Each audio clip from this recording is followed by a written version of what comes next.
opportunity? Finding answers to these questions isn't easy. Innovating is complex, messy, and often opaque. That said, I'm going to explain this process step by step and show exactly what it takes to replicate it inside your company.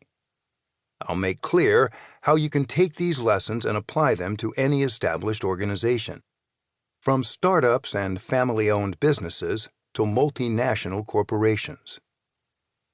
The reason I believe I'm a good teacher is because I have done the work myself.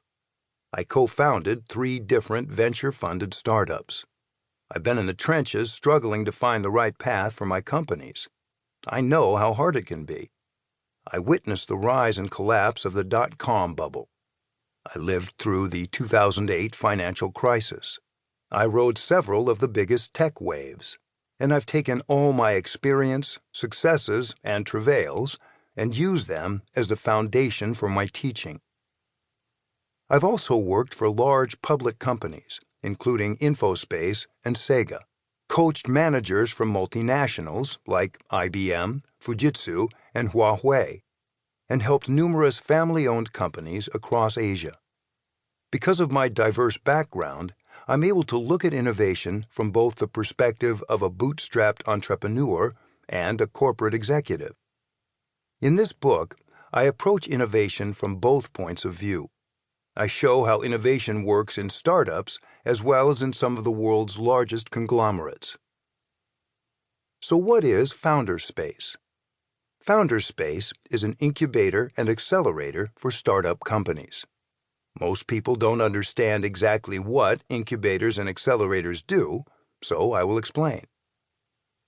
Incubators, like Bill Gross's Idea Lab, typically begin with their own ideas and then put together the team, funding, resources, and relationships necessary to transform a concept into a successful business.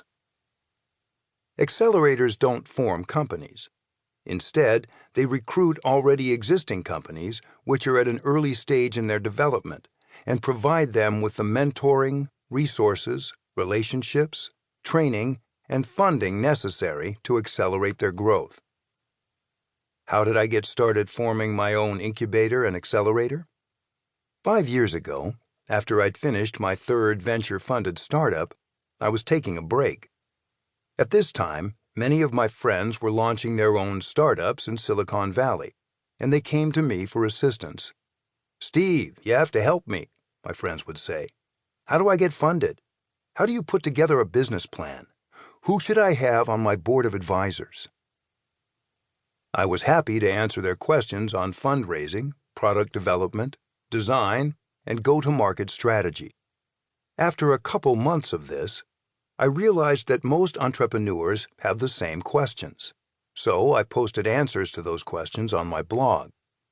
Some of the posts went viral. Soon, new startup founders, whom I didn't know, began asking me for help. That was when Founderspace was born. My colleagues and I started holding meetups in San Francisco and Silicon Valley. Our events and roundtables became so popular that they spread to Los Angeles, New York, Texas, and as far away as Singapore. Over the years, Founderspace grew from a part-time hobby and labor of love into a more than full-time global business. Founderspace has more than 50 strategic partners around the world. Our headquarters are in San Francisco. Our first goal was to help startups from all over the world to tap into the Silicon Valley ecosystem. As we expanded, so did our mission. We are now an international organization with those strategic partners in 22 countries. We believe innovators need to think globally, and Founderspace has become an educational and knowledge-sharing hub for worldwide entrepreneurship. Europe has been a big focus for us, and now we're expanding rapidly in Asia. We run in-depth courses across China, Taiwan, and Korea, and we launched a Founderspace incubator in Shanghai with plans to open up in Japan and Germany. Our mission is to continue expanding globally with Southeast Asia and Latin America next on our list. Within the past 2 years,